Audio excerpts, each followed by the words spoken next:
سلامونه درنو لیدونکو. په افغانستان کې د ټاکنو د مهالویش له رانږدې کېدو سره سم په افغانستان کې دغه بهیر ورځ په ورځ باندې تودیږي او په دې تړاو باندې غونډې هم زیاتیږي او په افغانستان کې د 11 سیاسي ګوندونو او ائتلافونو د همکارۍ که مشوره سره دوی ویلي چې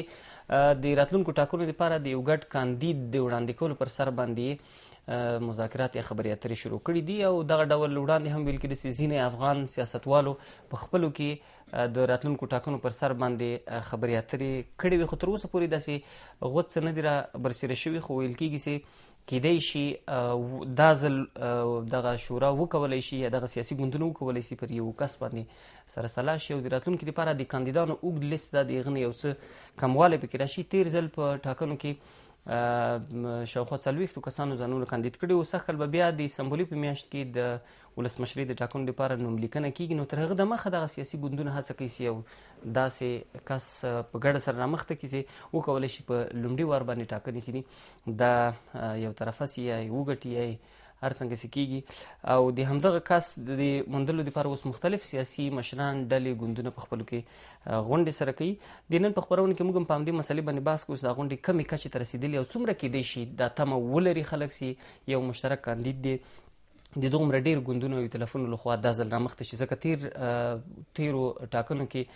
چې 2 ځلې ټاکنې اوسې دغسې څه نه و رامنځته شوي. ځینې کاندیدان ځینې اشخاص د یو بل کس لپاره تیر شوي خو دغسې مشترک کاندید نه و وړاندې سوی. اوس هم درک نشته خو وایي خبرې روانې دي. نو په همدې بحث کوو. د بحث میلمانه دي راسره د افغانستان د ملي ائتلاف غړی فضل الرحمن اوریا صاحب او بل میلمه راسره د افغان ملت ګوند د سیاسي کمیټې مشر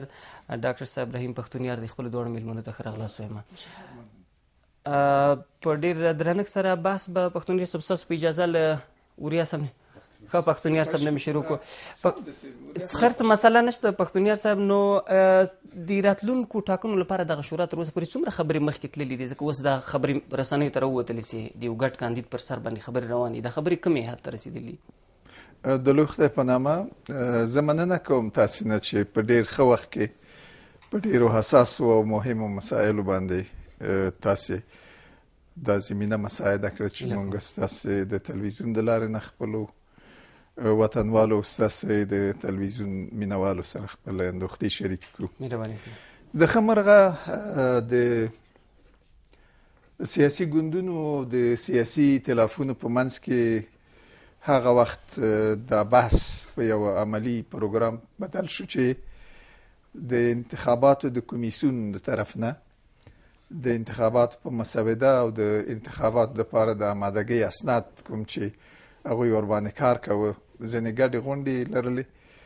چې د دې غونډو د لارې نه دوی کوشش کوه چې دا د انتخاباتو د قانون مسوده په مدني ټولنو کې د افغانستان په سیاسي ګوندونو کې او د افغانستان په پوهنتونونو او اکاډمیک ساحو کې بحث او نظر ته کېږدي. لږ رئیسي دا خبرې تاسو وایي روانې نو تقریبا اوس نږدې کال کېږي چې دا آغاز د دې سبب شو چې د سیاسي ګوندونو او د سیاسي ائتلافونو د منځ نه یو کاري ګروپ جوړ شو چې د ښه مرغه اوریا صاحب هم په هغې کې ډېر زحمت وایست او دوی لومړی سند چې و هغه د دیموکراسۍ د منشور په چوکاټ کې دوی هغه اساسي مسایل او ټکي جمع کړي چې په هغې کې مهمه غوښتنه دا وه چې د انتخاباتو د قانون مسله، خلکو ته د کارتونو مسله، د خلکو د انتخاباتو لپاره د آمادګۍ او د لیستونو مسله او په افغانستان کې واقعا د شفافو انتخاباتو په هکله چې کومې پرتې مسلې وي دا د اجنډا هغه مهمه برخه وه. اوس که راشو په دې باندې پښتونیار صاحب زما پوښتنه دا اوس دغه د ګډ کاندید پر سر څه کمې خبرې روانې شوي کوم ځای ته رسېدلي؟ زه فکر کوم ولې موږ هغه اساسي مسایل چې هغه د همکارۍ د شورا د نظره په افغانستان کې د انتخاباتو د پروسې او واقعا د انتخاباتو د تکمیل په لار کې اساسي مسایل دي په هغې لږ خبرې وشي نو بیا به سړی دې دغه ته راشي ځکه دا اصلي دغه نه ده. لنډه خبره دا ده چې دغه سند چې د همکارۍ د سیاسي ګوندونو او ائتلافونو د همکارۍ د شورا په ګډو هڅو باندې رامنځته شو الته هغه ګوندونه چې د افغانستان د اساسي قانون په رڼا کې دوی د سیاسي ګوندونو په حیث مطرح دي او وزارت عدلیه کې رسمیت لري، دوی د یو ګډ سند په حیث د دوی ګوندونو مشرانو او رهبرانو امضا وکړه او دا د کار د یو ګډ سند په حیث استعمال شو. د خمرغه د انتخاباتو د قانون په حقله پرمختګونه وشول او د انتخاباتو لپاره په دغه نظر باندې چې د قانون په موجودیت کې د وظایفو په تقسیم کې د اساسي سیاسي خطوطو په تنظیم کې دا پروسه مخې ته ځي. په هغې کې دغه چې موږ په افغانستان کې د سیاسي ګوندونو ائتلافونو او د مدني ټولنو په ګډ محیط کې موږ یو واحد کاندید ته ورسیږو، دا د اجنډا یوه مهمه برخه تشکیلوي او د خمرغه دوه اساسي ګروپونه د دې پروګرام لپاره د دې شورا د طرف نه ټاکل شوي دي چې دوی په هغه اساساتو باندې خبرې وکړي، په هغه معیاراتو خبرې وکړي یا سیاسي خطوط ورته جمع کړي. د هغې په رڼا کې بیا موږ د خپل تقسیم اوقات مطابق دې مرحلې ته ورسیږو چې مشران په دې باندې نتیجې ته ورسیږي او یو ګډ پلیټفورم او ګډ کاندید ولري. اوس داسې ښکارېږي چې دغه کوم کارونو ته ستاسو پښتون ریاست اشاره وکړه، دغه پړاوونه ووهل سو، دغه کوم منشور ستاسو تهیه کړی وي په همدې د همکارۍ په ګډې شورا کې. اوس دې ته خبر را رسېدلې ده چې مشران په یو ګډ کاندید باندې خبرې سره وکړي. وریا صاحب څومره کار همدغه کې مخ ته تللی؟ ګوره چې د افغانستان د سیاسي ګوندونو او ائتلافونو د همغږۍ شورا چې تقریبا یو کال د وړاندې خپل سیاسي فعالیت پیل کړ، دوی له 23 سیاسي ګوندونو او ائتلافونو څخه جوړه شورا ده او دوی د لومړني ځل لپاره خپله یو کړنلاره په نوم د منشور د دیموکراسي جوړه کړله او په دا یو کال کې د منشور د دیموکراسۍ د عملي کولو لپاره چې هسته یې په د افغانستان په انتخاباتي نظام کې اصلاحات و خپل ځواک متمرکز کړی و. اوس د افغانستان د سیاسي ګوندونو او ائتلافونو شورا غواړي چې خپله دویمه مرحلې ته لاړه سي، یعنی لومړۍ مرحله بشپړه سوه، اوس غواړي چې دویمه مرحلې ته لاړ سي او په دویمه مرحله کې دا 23 سیاسي ګوندونه او ائتلافونه په دې سره سلا سوله چې څنګه دوی وکولی چې ځان ته یو سیاسي او انتخاباتي کړنلاره باندې سره موافقې ته ورسیږي. اوس 23 سیاسي ګوندونه او ائتلافونه په یو ګډه سیاسي او انتخاباتي کړنلاره باندې موافقې ته سره رسیدلي او دا په بشپړ ډول باندې امضا شوی او دا یعنی دا به د راتلونکي سیاسي تګلارې که عرض کوم او د دې اساسي برخې څه دي؟ صحیح. لومړی یو ملي انتخاباتي پروګرام جوړول، د یو ملي کړنلارې تصویبول، بیا په څنګ د دې کې د یو ملي ټیم باندې موافقه او په پای کې په یو ملي کاندید او یا په ریاست جمهوریت ته یو نومان او له دوه مرستیالانو سره په هغو باندې موافقه کول. موږ غواړو یعنی د همکارۍ شورا غواړي چې مخکې له دې چې په یو واحد کاندید او دغه په مرستیالانو موافقې ته ورسیږي، زموږ لپاره ضرورت ده چې د هیواد د ژغورلو لپاره موږ لومړی یو انتخاباتي کړنلاره ولرو، بیا د هیواد د ژغورلو لپاره په هیواد کې د سولې ثبات د تامینولو په خاطر، د قانون د حاکم کولو په خاطر، د یو ښه دولت د منځته راوړلو په خاطر باندې اړینه ده چې موږ یو ملي پروګرام ولرو. او دا خو به څوک مخالفت نه کوي، به ټول په همدې نظر باندې نظرونه مختلف دي، دا باید جوړ کړو. دا ملي پروګرام باید کاملا ستراتیژیک پروګرام واوسیږي او په څنګ دې کې وروسته له هغې موږ په یو ملي ټیم باندې باید موافقه وکړو چې دا ملي شخصیتونه څوک دي او څوک کېدلی شي د راتلونکي رئیس جمهور لپاره ښه همکاران واوسیږي او یو ښه ملي شخصیتونه او ملي ټیم واوسیږي. دا ټیم باید جوړ شي. یو لحظه زه عرض کوم، وخت چې ټیم جوړ سه پس له هغې به بیا دغه ټیم تصمیم نیسي، مخکې له دې چې ټیم تصمیم ونیسي په یو میکانیزم باندې کار کوو چې راتلونکی کاندید باید کوم صفات ولري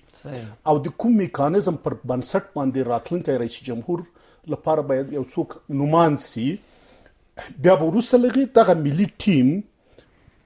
کس ټاکي د دغو صفاتو پر بنسټ باندې او د دغه میکانیزم پر بنسټ باندې یو کس سره له 2 تنه معاونینو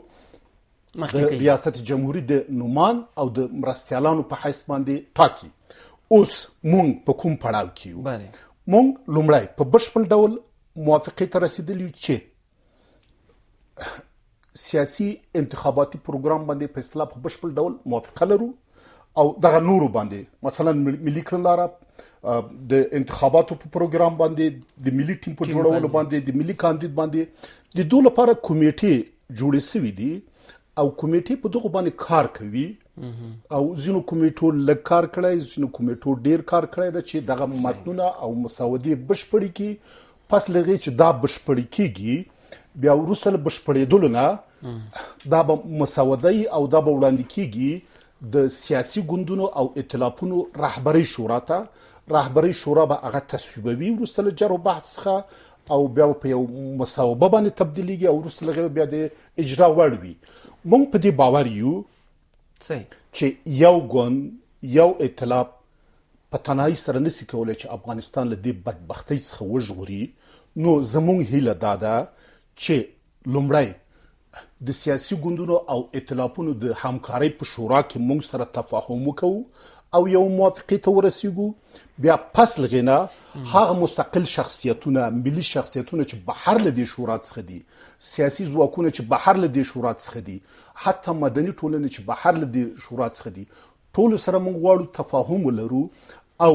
په یو قوي ځواک باندې د یو واحد کاندید شاته ودرېږو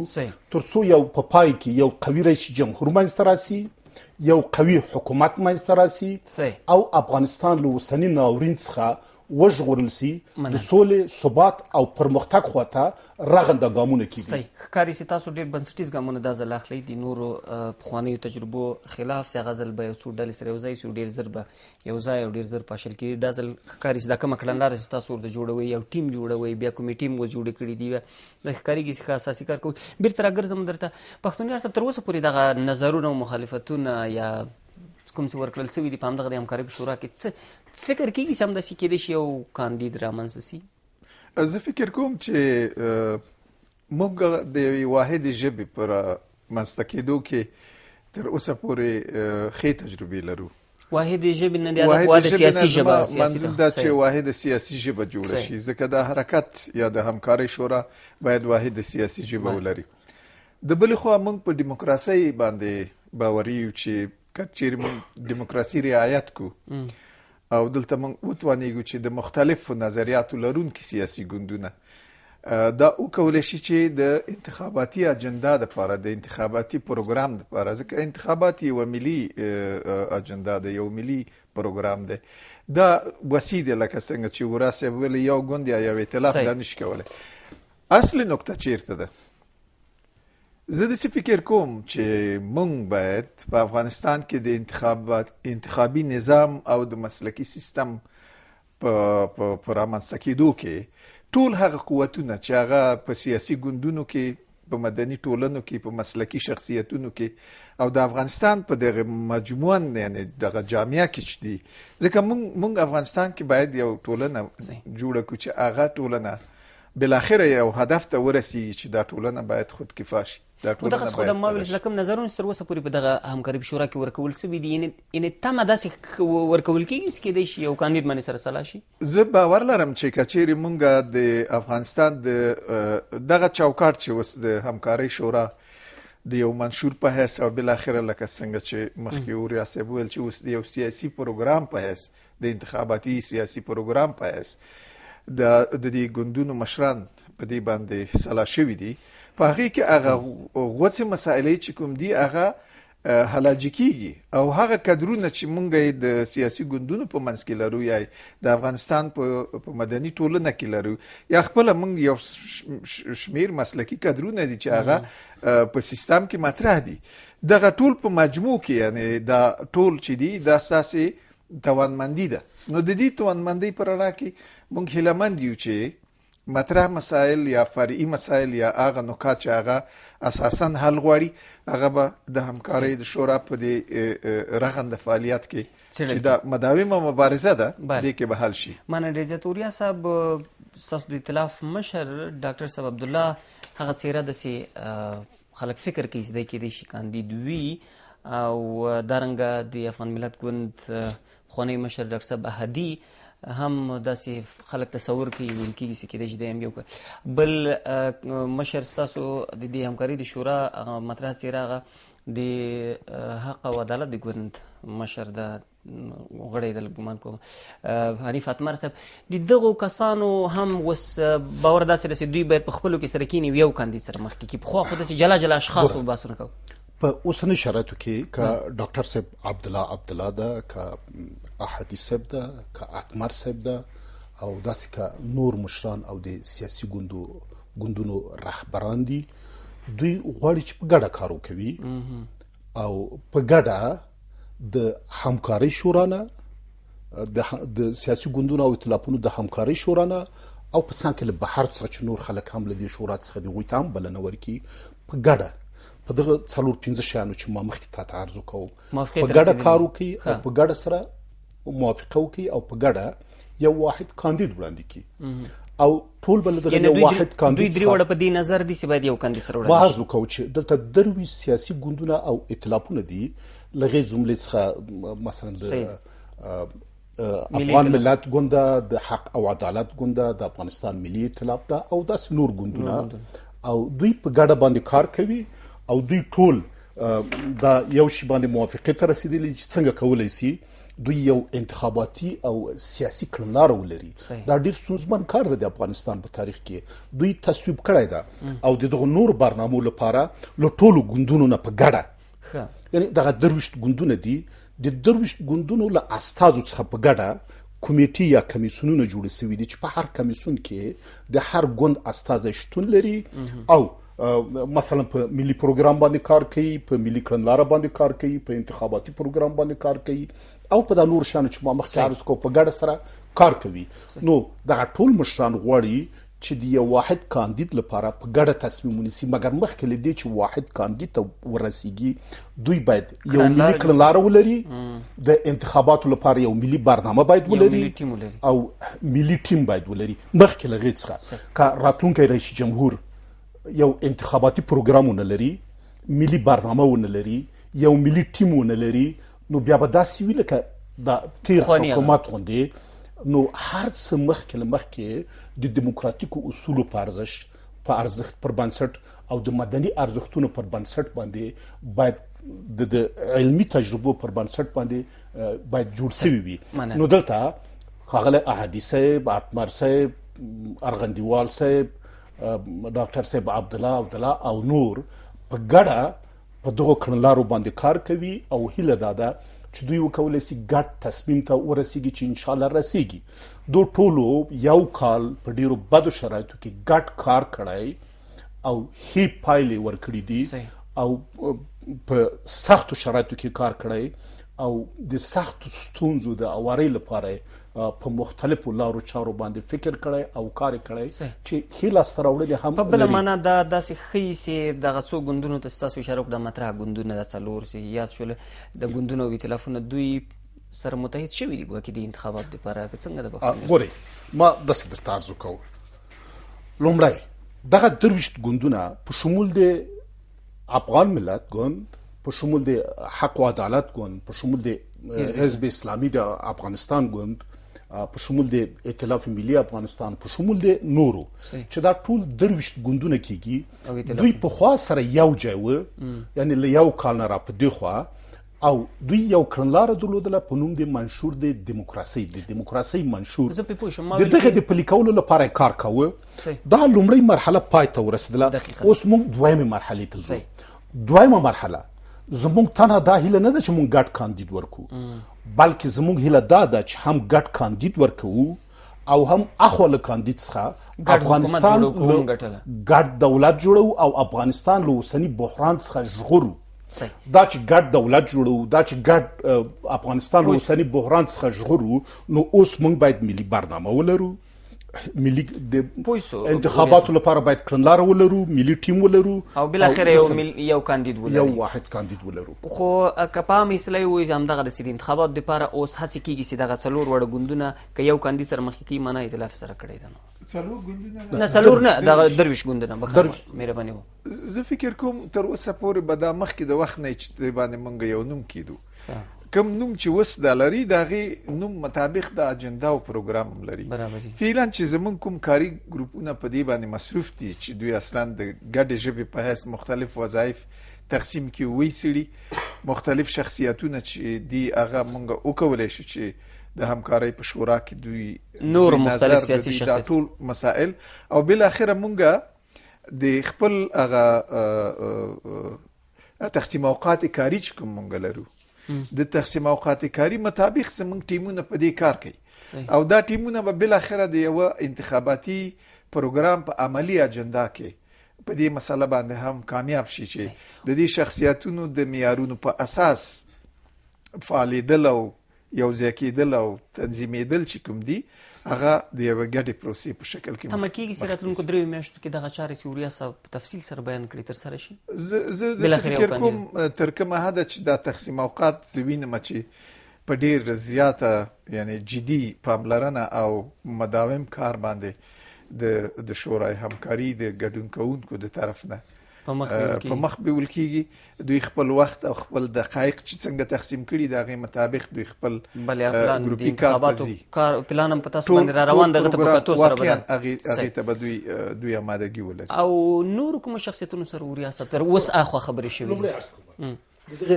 مثلا ملي کړنلاره باید تر څه وخت ختم سي یو نیټه ورته ټاکل شوې ده. ملي پروګرام باید څه وخت ختم سي یو نیټه ورته ټاکل شوې ده. ملي ټیم باید تر څه وخت پورې جوړ سي هغه ته یو نیټه ټاکل شوې ده. اوس اخري کارونه چې تاسو کوئ چې یو کاندید به وړاندې کوي هغه دی ملي واحد کاندید باید څه وخت موافقه وسي د ټولو ته نیټې ټاکل شوې دي. یعنې اخري وخت څومره ده چې ټول کار بشپړ سي؟ هر دا ټول مخکې د چې د ولسمشرۍ نوملیکنه د کاندید نوملیکنه شروع کېږي مخکې له هغې به دا ټول خلاص شوي وي. او نورو کومو شخصیتونو سره خبرې شوي دي که په لنډو ووایي ځکه داسې مطرح شخصیتونو اوس ویل کېږي جلالي صاحب ده او دارنګ خلیلزاد صاحب نومونه اخیستل کېږي نور ډاکټر صاحب موږ خو یو خو د سیاسي ګوندونو او ائتلافونو د همکارۍ شورا ده چې خپل مابین کې کار کوي. بل یو میکانیزم په تیره جلسه کې د همکارۍ شورا او ائتلافونو تصویب کړ چې د هغې پر بنسټ باندې موږ څنګه کولی شو د دې میکانیزم پر بنسټ له مدني ټولنو سازمانونو سره د کومو موخو لپاره کار وکړو او هم فکري اوسېږو. کار روان ده تاسو وایي او په څنګ د دې کې څنګه کولی شو چې په هېواد کې له مستقلو سیاسي فرهنګي مذهبي شخصیتونو سره وغږېږو هغوی دې محور ته راولو. کوم سیاسي ګوندونه که بیرون وي هغو سره هم خبرې کوو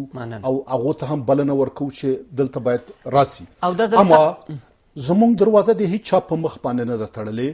هر څوک راتللی سي چې دلته کار وکوي. ځینې دوستان چې شعار ورکوي ملي اجماع صحیح ده چې په هغو باندې نه غږېږو او چې ستاسو هم کمپاین ونشي پکې چې څوک ووایي چې راځئ دلته ورشو. یو بله پوښتنه کوم چې همدې سره تړلي دا ځل تمه څه ده چې کیدای شي د ولسمشرۍ د کاندیدانو لیست تر پخواني ځله راکم دا ستاسو هڅو ته په کتو سره امیدواره یو چې د ولسمشرۍ لپاره نوماندان لږ وي تر څو نومان په لوړو رایو سره ولسمشرۍ ته بریالی سي او د ولس زیات حمایت او ملاتړ له ځان سره ولري تر څو وکولی سي په غټ مشروعیت باندې هم قدرت لاسته راوړي هم دولتداري وکوي هم د هیواد مشرتوب وکوي او هم د ټاکنو د دویم پړاوي مشکل هم هیواد وژغوري اوسنی بحران یو وروستۍ بله پوښتنه د لاس انجلس ټایمز ورځپاڼې تاسو به لیدلي هغه نن ریپورټ کې لیکلي چې امریکا باید د یو مشخص کاندید څخه د خپلې خوښې کاندید څخه په افغانستان کې ملاتړ وکړي او تېر ځل تجربه چې ویل امریکایانو هڅه کوله د ولسمشر کرزي پر ځای یو بل څوک ولسمشر کړي هغه تجربه باید تکرار نه سي. کیدای شي دا د یو ورځپاڼې نظر وي خو کیدای شي حتی مثلا امریکایي سیاستوال هم په داسې لټه کې وي دغه ډول هڅې کیدای شي تر کوم ځایه پورې امکان ولري چې روانې دي پښتون یې زه دا یو معیاري دغه نه وینم د پالیسۍ بنیاد نه وینم. د امریکای پالیسي شخصي نظریات دي تاسو یا شخصي دي یا مثلا اکادمیک دي یا مثلا د نورو ارګانونو دي. امریکای کې پالیسي دا ده چې د بوش په وخت کې چې کله هغوی د صدام رژیم رنګولو نو دوی رژیم چینج د یو پالیسۍ غوندې مطرح کوه ولې دا د امریکې د اوسني رسمي پالیسي خو دوی دا ده چې موږ له هېچا ملاتړ نه کوو. په هغې لحاظ دا د یو چا نظر دی زیات فکر نه کوم چې دا د امریکې د سټیټ ډپارټمنټ یا د امریکې د پالیسۍ په اساس کوم مننه. اوریا صاحب څومره اندېښنه کېدای شي له همدغه اړخ همدغسې وي د کوم اړخ نه له دې اړخه کېدای شي یو هیواد هڅه وکړي ګوره دلته د نړۍ او زموږ د ګاونډیو او د سیمې د هیوادونو ستر رقابت شتون لري او دا رقابت اوس نظامي ده، اوس استخباراتي ده، او دغه رقابت د سیاست په ډګر کې یعنی هېرېدلی نشي تاسو او د انتخاباتو په ډګر کې هم شته. صحیح. نو دلته به د انتخاباتو په ډګر کې زموږ د ګاونډیو هیوادونو ترمنځ، د سیمې هیوادو ترمنځ او د نړۍ د سترو قدرتونو ترمنځ سخت رقابت وي، مګر وړونکی به هغه څوک وي چې د افغان ولس ملاتړ ځان سره ولري. وړونکی به هغه څوک وي چې افغان ولس ته مینه او محبت په زړه کې وي، هغه به وړونکی او غوټې چوپړ کړي. ډېر زیاته مننه پښتون ریاست تاسو نه او ریاست تاسو نصیب دی باس کې را سره وي. درنو لیدونکو وخت مو پاتې ورسي، تاسو هم په لوی بخون کې الله سپارم.